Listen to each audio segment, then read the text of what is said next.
kembali lagi dengan saya di channel Bukan Editor. Buat kalian yang ingin mendengar cerita saya, silakan pakai headset atau bila perlu langsung mendengarnya saja. Kali ini saya akan membahas cerita rakyat yang ada di Flores Timur, yaitu cerita Patigolo. Mari kita dengar sama-sama. Alkisah, konon pada zaman dahulu kala hiduplah seorang laki-laki bersama saudara perempuannya di Lahas Baluk. Laki-laki itu bernama Pati Ola Arakian, biasa disingkat dengan Patigolo. Sedangkan saudaranya bernama Bukena Puawadan, biasa dipanggil Bikema. Patigolo adalah seorang pertana. Dia di sekitar tempat tinggal mereka banyak tumbuh pohon lontar. Oleh sebab itu Patigolo ingin sekali menyedap untuk mengambil niranya. Untuk maksud itulah Patigolo pergi ke hutan memotong beberapa batang bambu. Bambu-bambu tersebut sebagian diikat pada batang pohon lontar, sebagian lagi dipergunakan untuk menampung niranya. Gunanya bambu untuk bercabang itu diikat pada pohon dan pada pohon lontar agar ia lebih mudah memanjatnya. Penduduk yang menyebutnya ekeng. Setelah selesai, Patigolo kemudian memanjat untuk menjepit mayangnya. Alat yang dipergunakan untuk menjepit mayangnya terbuat dari dua bilah kayu yang terikat rapat pada salah satu ujungnya.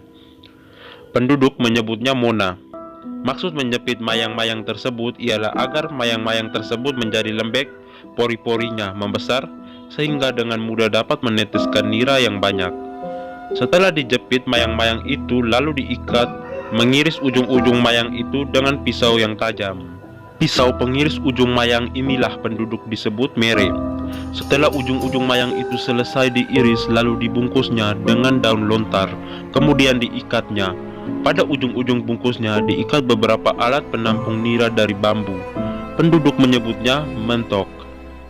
Setelah semua persiapan selesai dikerjakan, maka hari-hari selanjutnya Patigolo hanya tinggal pergi mengambil niranya untuk diminum bersama saudaranya. Demikianlah tiap-tiap pagi dan petang Patigolo pergi menyedap lontarnya. Tempat untuk mengisi nira tersebut dari bambu, betung, atau bambu yang besar. Penduduk di Flores Timur menyebutnya nawing. Akan tetapi pada suatu pagi ketika Patigolo pergi mengambil nira, ia sangat terkejut karena nira yang tertampung di dalam bambu-bambu tersebut berkurang, sehingga tidak cukup untuk diminum oleh keduanya. Keadaan demikian berlangsung sampai beberapa hari. Suatu pagi, Patigolo kembali Bukena sedang menenun. Sewaktu Bukena mengetahui bahwa Patigolo kembali dengan tidak membawa nira sebagaimana biasanya, langsunglah diambil kurit dan dipukul tepat di kepala Patigolo sehingga pecah. Darah mengalir dari kepalanya. Patigolo sendiri tidak mengadakan reaksi apa-apa, hanya diam seribu bahasa. Ia hanya duduk termenung sambil bertanya dalam hatinya, mengapa nira yang diambil waktu pagi menjadi berkurang? Padahal petang hari nira tersebut tetap saja seperti sedia kala. Apakah pada waktu malam ada orang yang telah datang mencurinya? Atau untuk menjawab persoalan ini, maka ia bermaksud sore hari setelah mengambil nira maka ia akan kembali lagi memanjat pohon lontar tersebut untuk menunggu siapa yang sebenarnya telah datang pada waktu malam hari untuk mengambil niranya. Demikianlah Patigolo menjelang maghrib pergi memanjat lagi pohon lontar yang disadapnya itu tanpa memberitahukan kepada Bukena. Sehingga jauh malam ia menunggu, tetapi belum juga terjadi sesuatu atau pergerakan-pergerakan yang ia curigai. Setelah ia menunggu lama, dan tiba-tiba terbanglah dari arah selatan seekor kelelawar raksasa bagaikan angin ribut. Kelelawar tersebut hinggap di atas pohon lontar di mana Patigolo berada. Tanpa peduli, kelelawar itu terus membungkus Patigolo dan dibawanya terbang. Patigolo tidak tahu sama sekali ke arah mana ia diterbangkan. Apalagi malam begitu pekat dan gelap. Keesokan paginya ia baru sadar bahwa dirinya berada di atas pohon pisang yang sedang masak buahnya. Pisang itu tumbuh di dalam sebuah kebun milik seorang nenek yang biasa dipanggil dengan nama julukan Wai Belek. Karena laparnya, ia lalu memetik beberapa buah pisang untuk dimakannya. Demikian setiap hari Patigolo memanfaatkan buah-buah pisang itu sebagai makanannya. Pada suatu pagi, Waibelek berjalan-jalan di kebun untuk memeriksa tanamannya. Ketika ia tiba di bawah pohon pisang di mana Patigolo berada, ia sangat terkejut karena dilihatnya kulit-kulit pisang yang sudah masak bertebaran di bawah tanah. Ketika ia menoleh ke atas, terlihat olehnya Patigolo. Waibelek kemudian memintanya agar ia mau turun dari atas pohon pisang tersebut. Ia pun segera turun. Lalu Patigolo memperkenalkan namanya sambil menjelaskan latar belakang mengapa ia sampai di sini. Waibelek lalu mengajak Patigolo untuk tinggal bersamanya. Waibelek lebih lanjut menjelaskan bahwa tempat atau daerah ini adalah Pulau Timor. Sejak saat itu Patigolo tinggal bersama Waibelek di pondoknya. Kebetulan ketika Patigolo diterbangkan oleh kelelawar, ketika itu ia juga membawa serta pisau pengiris mayang yang sarungnya terbuat dari kayu cendana. Setiap petang menjelang maghrib, Patigolo mengikis kayu cendana dengan pisau untuk diambil sabuknya, kemudian dibakar sebagai dupa guna mengusir roh-roh halus dan jahat yang mengganggu mereka. Bau harum dari dupa kayu cendana ini tersebar kemana-mana sehingga akhirnya tercium oleh seorang raja yang tinggal di negeri itu. Raja itu tertarik akan baunya kayu cendana yang dibakar. Oleh karena itu, maka ia kemudian memerintahkan seluruh rakyatnya untuk mencari dari mana asal mulanya bau harum itu. Akhirnya raja mendapat laporan dari rakyatnya bahwa bau harum itu berasal dari kayu cendana yang dibakar oleh Patigolo. Raja kemudian meminta Waibelek agar Patigolo dapat tinggal bersamanya di istana. Waibelek mengabulkan. Sejak itu Patigolo tinggal bersama raja di istana. Karena setiap petang menjelang maghrib Patigolo mengikis sarung pisaunya untuk dibakar sebagai dupa, maka lama-kelamaan sarung pisau tersebut habislah. Suatu ketika raja bertanya pada Patigolo, "Mengapa kau tidak lagi membakar cendananya?" Patigolo menjawab, "Kayu itu sudah habis terpakai." Mendengar ini, raja kemudian memerintahkan kepada Patigolo untuk pergi mencari kayu cendana itu di mana saja. Patigolo lalu memohon kepada raja agar dapat menyediakan bagiannya sebuah perahu besar beserta awaknya agar dapat berlayar ke tanah seberang untuk mencari kayu cendana. Raja setuju dengan anjuran Patigolo. Setelah perahu itu selesai dibuat, Patigolo mulai mempersiapkan perlengkapan yang perlu digunakan mengadakan pelayaran. Setelah semua perlengkapan siap, Patigolo beserta awak perahunya berlayar menuju tanah seberang untuk mencari kayu cendana. Setelah berlayar kurang lebih 3 minggu, maka tibalah mereka di Wailebe atau Pulau Adonara. Sedangkan mereka berlabuh, tiba-tiba Patigolo melihat di atas gunung Mandiri cahaya api yang gemerlapnya. Cahaya api itu berasal dari 3 tempat di Gunung Ile Mandiri. Pertama berasal dari Watu Weladole, kedua berasal dari Lahabaluk, dan yang ketiga berasal dari Likat Lama Boting. Tertarik akan adanya cahaya di atas gunung itu, maka Patigolo segera memerintahkan awak perahunya untuk berlayar menuju Pulau Flores ke arah utara, dengan maksud untuk mengetahui siapakah sebenarnya mereka yang menghuni tempat-tempat itu. Akhirnya mereka berlabuh pada suatu tempat bernama Wera Lama Hodung, Siatana Garang. Sedang perahu berlabuh, Patigolo berkesempatan mencari ikan dengan memakai anak panah. Akan tetapi timbul suatu keajaiban karena ikan-ikan yang dipanah oleh Patigolo saat itu semuanya berubah menjadi binatang berupa kambing, babi, dan lain sebagainya. Melihat hal itu, Patigolo menjadi sangat ketakutan sehingga ia memerintahkan perahunya meninggalkan tempat yang angker itu. Mereka berlayar ke arah barat dengan menyusuri pantai. Kemudian berlabuhlah mereka pada suatu tempat yang bernama Watokrong. Ketika mereka tiba di tempat itu, hari sudah mulai pagi. Patigolo memerintahkan untuk melabuhkan perahunya. Sesudah perahu dilabuhkan, Patigolo lalu turun ke darat. Ia bermaksud untuk mencari keterangan siapakah sebenarnya yang menghuni tempat-tempat di mana menyalanya api tersebut. Dengan membawa sedikit persiapan berupa bekal, dan beberapa potong pakaian, maka berjalanlah ia masuk hutan seorang diri. Ketika ia tiba di Likat Lama Beting, tempat menyalanya api berasal, tidak ditemuinya penghuni tempat tersebut. Dari Likat Lama Beting, ia berjalan ke arah timur menerobos hutan. Akhirnya tibalah Patigolo pada tempat yang bernama Watowela Dole. Di tempat ini dilihatnya di bawah pohon kepuka sebuah tungku, tetapi apinya sudah padam sedang penghuninya sedang tiada. Ia mempunyai firasat yang tajam bahwa penghuni tempat tersebut pasti tidak lama lagi akan kembali.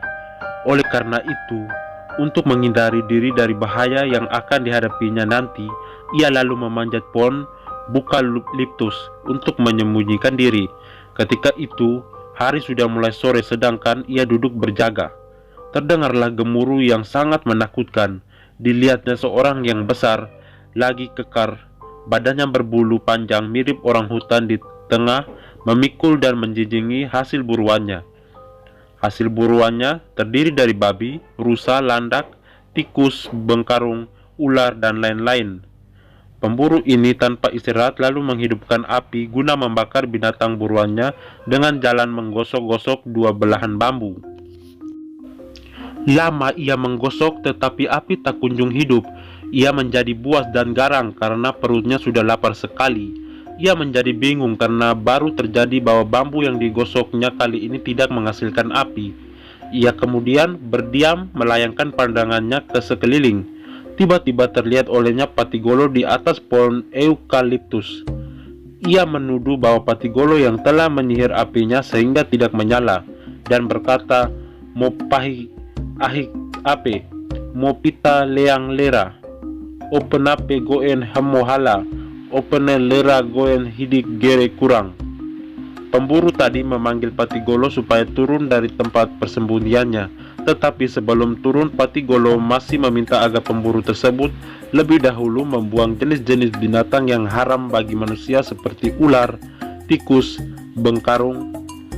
Permintaan Patigolo dikabulkannya. Sesudah itu Patigolo turun dari pohon eukaliptus itu. Patigolo kemudian menghidupkan api sendiri dengan batu api yang dibawanya dari Pulau Timor. Setelah api dihidupkan, keduanya mulai membakar binatang buruan tadi. Setelah membakar, keduanya mulai bersantap bersama-sama. Patigolo mengeluarkan bekalnya berupa ketupat dan sebotol arak. Akhirnya Patigolo mengetahui bahwa nama pemburu itu ialah Watowela. Pada waktu minum, Watowela disuguhkan lebih banyak. Akibatnya ia menjadi mabuk dan tidak sadarkan diri lagi.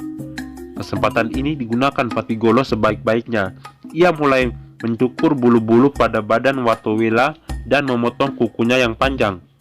Dan setelah mencukur, Patigolo sangat terkejut karena makhluk yang dihadapinya itu adalah seorang wanita. Kemudian Patigolo mengenakan sarung kepada Watowela. Tiba-tiba pemburu itu sadar kembali dari tidurnya dan ia menjadi sangat marah. Ia menuduh bahwa Patigolo telah menelanjanginya. Walaupun demikian, pemburu itu tidak berbuat apa-apa karena kesaktiannya telah hilang. Berkat bujukan Patigolo, keadaan dapat dipulihkan kembali. Kemudian pada suatu hari mereka tinggal bersama-sama selama beberapa hari. Dan kemudian itu juga Patigolo mengawininya. Dari perkawinan ini lahirlah 3 orang anak. Anak yang pertama bernama Kudi Helen Bala. Yang kedua bernama Padu Ilepo Okwolo, dan yang bungsu bernama Laha Lapang Doru Duli. Pada suatu hari, Patigolo mengajak Watowela dan 2 orang anaknya pergi mencari ikan di pantai. Sebelum berangkat, mereka lebih dahulu singgah di Lahabaluk. Di tempat ini tinggallah seorang wanita bernama Buikena Arawadan. Buikena Arawadan mengajak mereka tinggal bersama di situ. Patigolo sendiri sudah lupa sama sekali bahwa wanita itu adalah saudaranya. Demikian sebaliknya, Buikena Arawadan tidak menyangka bahwa Patigolo adalah saudara kandungnya. Pada suatu ketika, Patigolo meminta kepada Buikena Arawadan mencuci rambutnya dengan santan kelapa. Pada waktu Buikena Arawadan mencuci rambut dan mencari kutu, terlihat olehnya bekas luka pada kepala Patigolo. Buikena Arwadan kemudian menanyakan tentang bekas luka yang terdapat di kepala Patigolo. Patigolo menceritakan apa yang telah terjadi atas dirinya pada waktu yang lampau. Setelah selesai bercerita, Buikena Arwadan lalu memeluk Patigolo dan menangis karena mengetahui Patigolo adalah saudara kandungnya sendiri. Lalu Patigolo membawa mereka pergi untuk tinggal bersama-sama di Watuweladole bersama keluarganya di sana.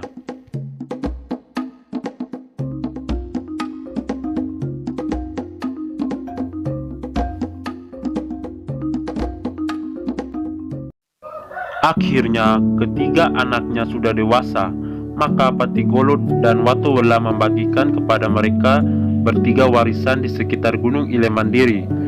Dari hasil pembagian warisan ini, anak sulung yang bernama Kudi Lelanbala mendapat tanah di kampung lama, yakni daerah di sebuah utara desa Webalun sekarang ini, dan ia menjadi tuan tanah di tempat itu. Putra yang kedua yakni Padu Ile Pookowolo mendapat tanah di Watuweladole. Tempat ini berada di sebelah utara desa Lowerang dan ia menjadi tuan tanah di tempat itu. Putra bungsu yang bernama Laha Lapangdoro memperoleh tanah di Laha Baluk.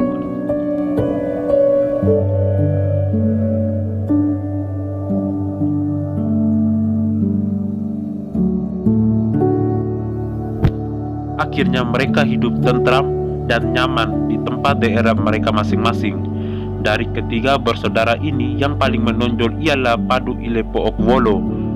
Karena itu, ketika Belanda menjajah Indonesia, di Larantuka Belanda mengangkat Padu Ile Pookowolo menjadi raja dan menurunkan keturunannya, termasuk bekas Raja Larantuka sekarang ini.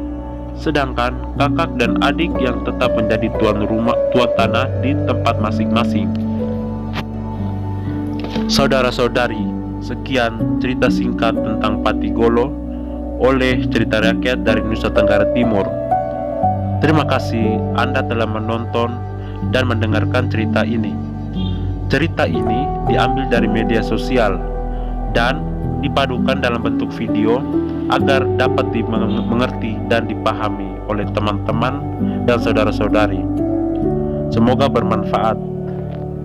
Dan selanjutnya saya akan membahas tentang apa? Komen di bawah kolom komentar. Terima kasih sudah menonton dan thanks for watching.